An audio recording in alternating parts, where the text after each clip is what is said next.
What's good, y'all? Welcome back to another F1 video. Also, we do have Monaco this week. We don't have a week off. We're going straight back into. We have Monaco this week. So we should be live for that. So be on the lookout for that. 9 a.m. Eastern Standard Time, Sunday. I should be live for that. No, hopefully no distractions or anything else last minute. But we should be live for that. So hang out. You can watch the race, chit chat, and all that. But why is the world's most famous car race in Monaco? You already figure out. We already see what's talking about. Don't forget to like the video and sub as well if you are new to the channel. Also, let me know down below who you guys have winning this upcoming race in Monaco. I'm going with Leclerc. Now, I do know Leclerc had some bad luck with the track. I do know he crashed like one of those retro Ferrari cars at Monaco. But I do got Leclerc hopefully getting back right this weekend on Sunday. That's really it. Hope you guys are doing good, amazing, stupendous, outstanding. Let's get started. In the wide world of car racing, there's a feat called the Triple Crown. It's when a driver wins the sport's three most prestigious races, and only one has ever done it, a British driver named Graham Hill. In 1972, he won the 24 Hours of Le Mans race in France, a country that invented the first self-propelled vehicle.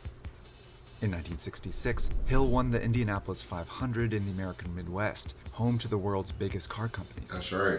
But the third leg of the Triple Crown isn't in a place known for making cars. In fact, it's a country that's impossible to see on its map. It spans only 499 acres, and only 39,000 people live there.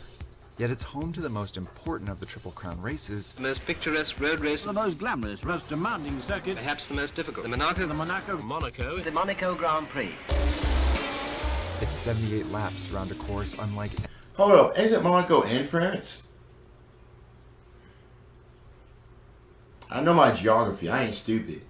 I know my geography. I ain't stupid. Where some of car racing's greatest moments have happened. Shout out Graham Hill. Despite being the only Triple Crown winner ever, is nicknamed Mr. Monaco because he won this race 5 times. Damn, that's pretty good. So how did tiny Monaco create the world's most prestigious car That's race? really good. Shout out Graham Hill.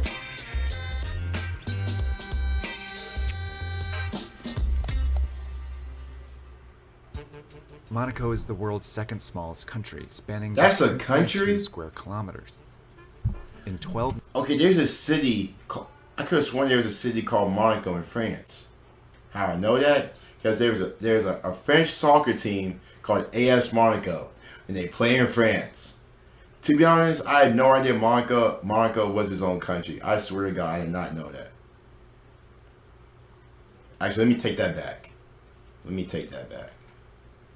Yeah, I didn't know that. I feel stupid as shit. Y'all about to flame me.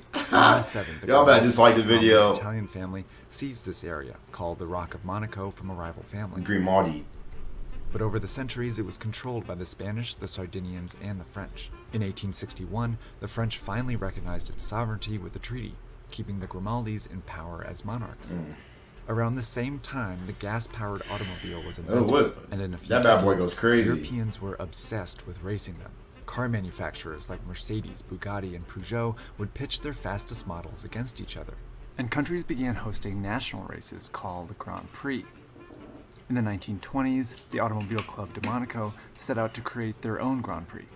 They already hosted the Monte Carlo Rally, where drivers would begin all over Europe and finish in the heart of Monaco, called Monte Carlo. But when the club tried to make I've heard of the Monte Carlo though. International rules held that the country's Grand Prix course had to exist entirely inside its borders. Easy for most, but a serious challenge for tiny Monaco. So they used all the space they had, thereby creating one of the world's most unusual courses. Most Grand Prix courses were set in the countryside on roads built just for racing. But Monaco's course ran right through downtown Monte Carlo. That's regular hard. Streets, up a cliff, under a tunnel, and just feet from the harbor. That's pretty cool though. Most Grand Prix courses included long straightaways, where drivers could use speed to overtake each other, DRS. and wide corners with runoff space where they could pass each other. But the Monaco course had very short straightaways, and the corners were perilously narrow, meaning attempting a pass here meant risking a crash. This generated a new style of racing, where having the fastest car wasn't as important as having the most skilled and daring driver. The first race in 1929 was a success, and in the following decades, the Monaco Grand Prix became...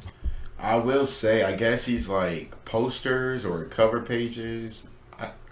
I mean, not cover pages, but he's, I guess, like flyers are you know what I mean? I'm a real retro guy, so like when I see like old stuff, like retro stuff, especially sports related, you know what I mean, I get a little tingling sensation going through me. First race in 1929 was a success, and in the following decades, the Monaco Grand That shit's Prix just hard to me. became I don't know why. Formula One league, That shit's so and known for generating some of the sport's most dramatic moments.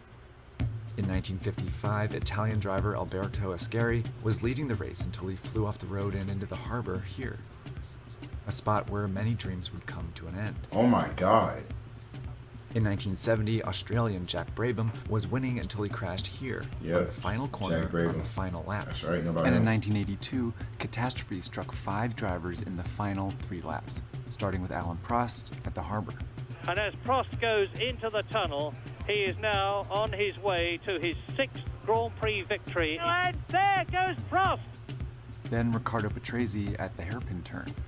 Well, Riccardo Patrese now has all the pressure off. He only has to cruise around the finish, and he's sliding, and he's lost it. Then it was Didier Pironi's turn in the tunnel. No hope of catching Pironi, who goes into the tunnel for the last. Is that Pironi stationary? It's like his power. It is. His power just My died. goodness! He must have run out of petrol. And Andrea Oh, De yeah. Cesaris. Oh, I forgot. Yeah. I forgot. My And that is bad. De My bad. Cesaris' car. Fuel was And used finally, back Derek then. Daly just a couple hundred meters from My the bad.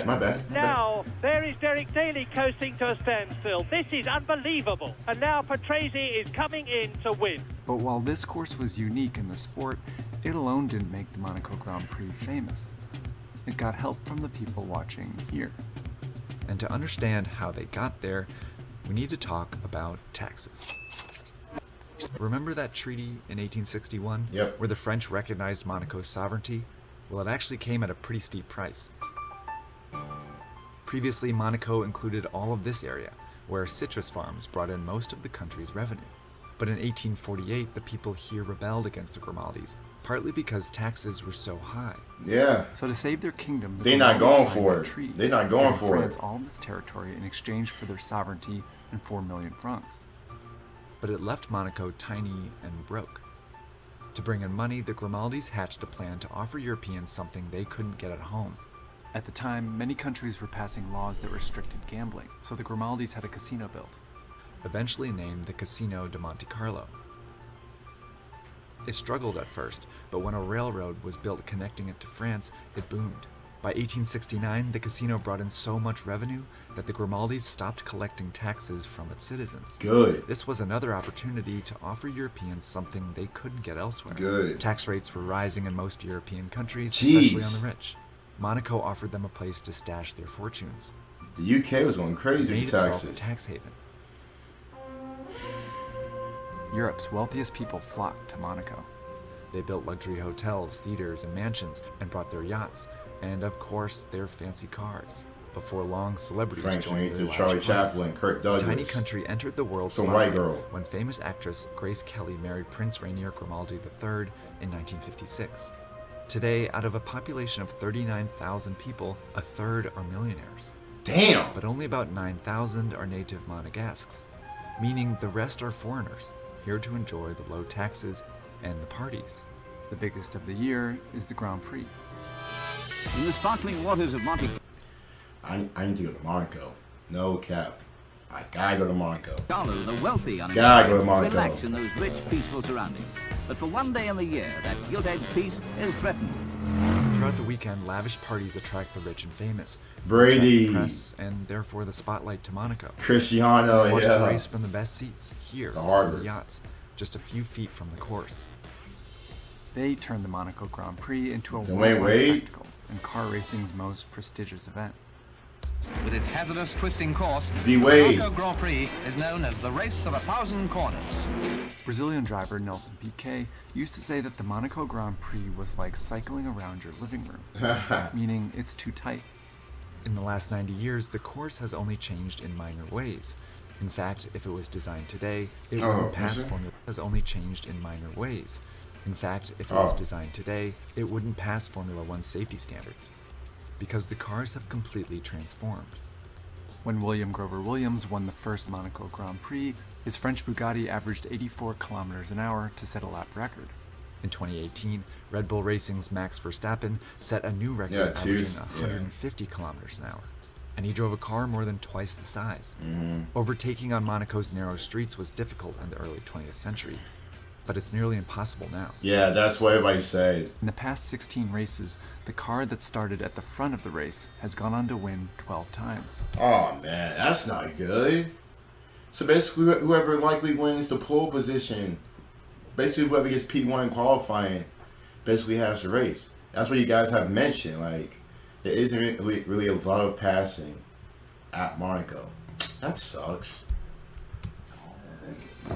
It's why some consider the Monaco Grand Prix boring to watch, even occasionally the drivers. Yet after almost 100 years of racing drama, in front of the world's most famous audience, the Monaco Grand Prix remains the world's most renowned car race. As Piquet would continue to say, but winning here is worth winning twice anywhere else.